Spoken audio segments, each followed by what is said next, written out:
Hello, everybody. Today we're going to be taking a look at a scenario where civilization starts over. In the last episode, we saw a lot of exploration across the world, a lot in Australia. This whole continent was discovered, and even a new country was born out of it. Siberia was discovered, explored, and they were explored and expanded upon into. And we have a couple of new countries. This blue nation united with its two neighbors right here. And of course, the main event, the discovering and slow colonization of the Americas.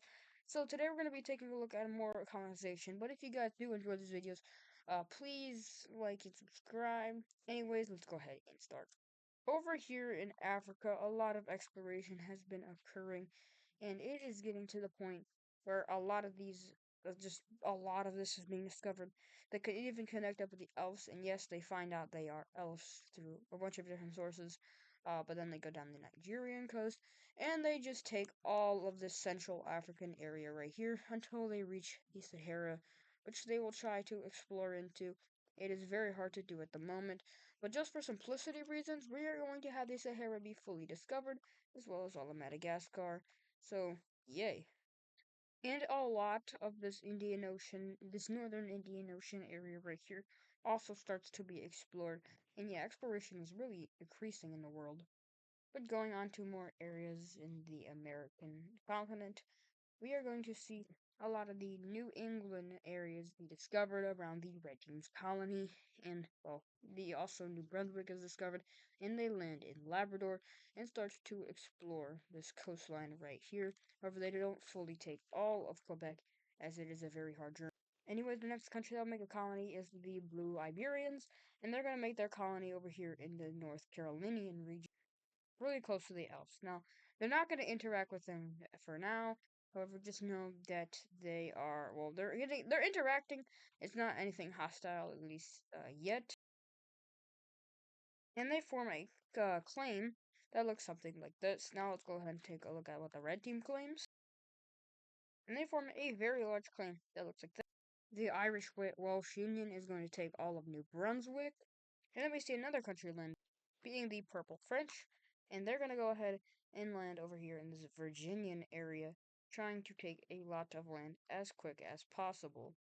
And the North American continent is being discovered rapidly and expanded onto rapidly, as these people who are colonizing are doing really well.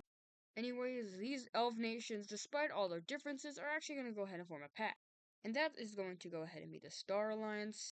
Well, it's actually going to be pretty divided, as the Star Alliance is formed between the Red Floridan country and the lime greenish kind of seafoam green team up here in Georgia. And these other two don't want to join. For one, this is a military country, and two, this country has invaded the seafoam green country before, so they don't want to be touched. But these guys are going to try to form friendly relations with the colonizers, while these other guys may not. We'll just have to see for them. But we can see that America is becoming a very interesting continent. Anyways, let's go on to Africa, where more countries are claiming more land. The green team is going to specifically claim a large portion of land, being all of this. Now, can they afford this? I don't know. But something unfortunate for this purple country is about to happen. And well, not only is the green team invading and they just captured their former capital, but the Sicilians are also invading, capturing a lot of this Carthaginian area up over here. And, well, the purple team is not very happy about this, but what are they going to be able to do? Not much, as we see the green team being able to push a lot into this northern area. There's not much defense over here. However, over here in this area, this amount of troops are cut off. However, they don't get fully taken due to the fact that these countries, or that the Sicilians, are providing a lot of aid, and so is the whole entire Square Alliance, to this little front right here. However, the green team is not pushing, they're not gonna go, they're not gonna do, they're not gonna give up. They're gonna push it to the south from their explorers. Their explorers accidentally go into this land. They think that it's theirs, but it's not. But anyways, we can see that the green team is now pushing towards the capital of Carthage. And, well, the Carthaginians are not gonna be able to do much about this, as they retreat all their troops from over here, which allows a greater front line for the Sicilians and the Greeks, or the Greens, not the Greeks, to fight. Eventually, a special group from out here manages to take all of this central land right here, which is a great blow to this country. Another Sicilian landing is made right here, and these fronts connect, and well, the capital's taken by the Green Team, of course. Why would it be taken by the Sicilians? Anyways, well, it gets divided into something that looks like this, so let's go ahead and take a look at a peace treaty. So taking a look at this peace treaty, we see the Green Team gets all of this land right here, which is a lot of land. They get the former capital of the pink or the purple country, while the Sicilians will get the rest of this country. So there we go. Now it looks something like that. And I have something better. There. There we go. Sorry, you won't get your southern land, but that probably isn't even too important anyway. So this capital is now just a major city of the Green Team. And the Green Team is going to go ahead and move their capital. And, well, why are they moving their capital? Because that's not their original one. Their original capital is right here, so they will move it there. That is not the right size. There we go. And the Green Team is, well, they're bad. You know what country is not happy about this? The Red country. So they will also form a claim, and let's go ahead and take a look at what their claim is. So their claim looks something like this, which is a lot of land from the Sahara Desert region. And in the future, we definitely could see a big bad war that happens between these two. And the blue team and the Sicilians are kind of entering into the former green team's territory. And the green team is probably not too happy about that, even though both those countries technically helped with getting their territory back. They still are probably not too happy about them having lands that, well, they're part of the blue religion, but their ethnicity is still mostly green. So that is a problem, of course. I mean, of course, these countries have developed their own ethnicities, but yeah. Now let's go ahead and take a look at trade routes, which honestly they're becoming a little irrelevant. But let's take a look at the final trade route update that we will see at least for now, which will probably be forever because I'm not going to use these again. So they have fully connected up Arabia with a trade route going through the Yemen, Oman, and then to this great country, and that fully connects up Arabia. A trade route has been made, and that's connected up to the capitals of these countries, and Africa now has a full trade route except for these guys. While the trade route is also going through the red country, the purple's country's capital, then the yellow, then the red, and now it's going through the blue country, and oh my god! And we can see that it is connected up. The Chinese trade route has been connected up, which is good for them. The blue team also connects it up with Korea, so that's pretty cool. And now it's also connected up into Southeast Asia, so we can take a look at that. And there we go. So now the Silk Road and then a southern kind of Silk Road has been made. So yeah, that's gonna be it for trade routes for this series. Not much really happened in terms of wars between these trade routes. I mean, there was the Ukrainian war that happened over this zigzag right here. But that's pretty much it. But yeah, that's the final time we're gonna look at trade routes. So bye bye. I won't delete the layer, but it's just gonna be sitting there dormant for a while. Anyways, coming down over here to Australia, we're going to see them expanding into Tasmania, and they will form a claim in southern Australia, which will look a little something like this.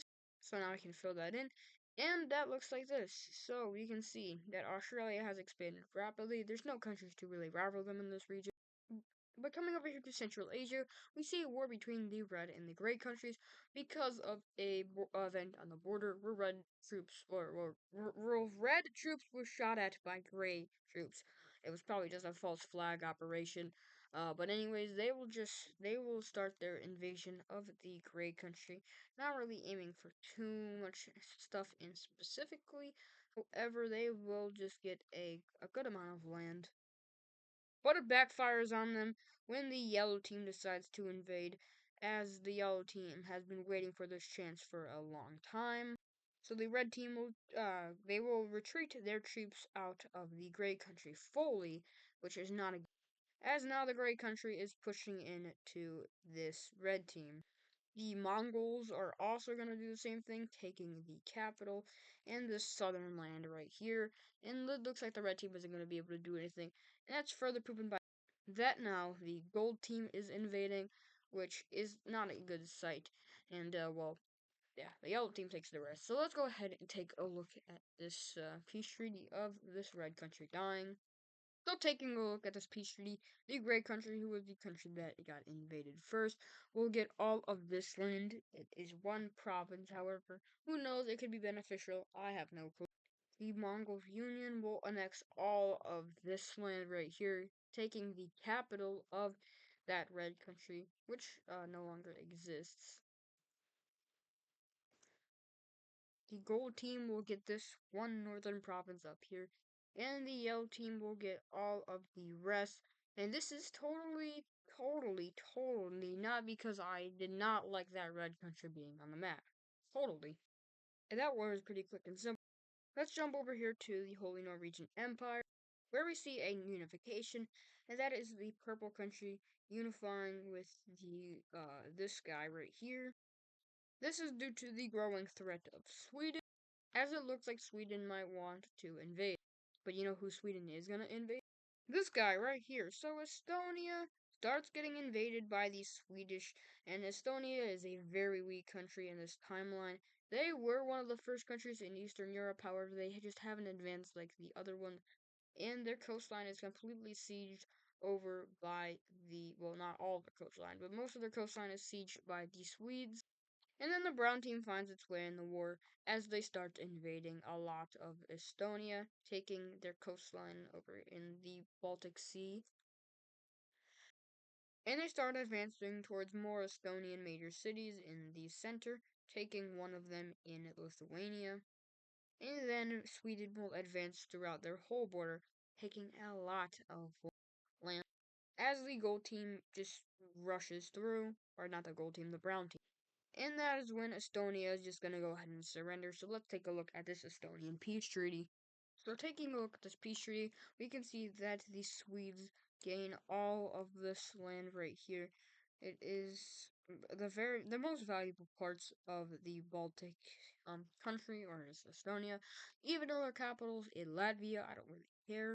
The brown team is gonna get all of this land in between right here, and that is also a pretty good chunk. And the rest of this will be turned into a Swedish vassal state, which is pretty cool. We haven't had a vassal state so far in this week, so but here is a vassal. They don't have a capital, so they're gonna put theirs right there. Well, their major city is gonna be right there. I meant they don't have a major city, so they're gonna put theirs right there. And of course, upgrade that too, their capital. So, and we can get rid of this one too. We can see that the Swedish have made the first vassal state. Pretty cool. And for the final event of this whole video, we can see that a lot of southern Greenland is starting to be explored by the Swedish, and they will go ahead and establish a claim there. Let's go ahead and take a look at that. And that claim looks something like this. So they will take all of this land. This is a large amount of land, and it is good for them. So, yeah. So that is gonna go ahead and do it for this video. I hope you guys did enjoy. We had a good thing. We had a lot of good things happen in this video. But anyways, yeah. Bye. I'll see you guys in the next video. Goodbye. Ah!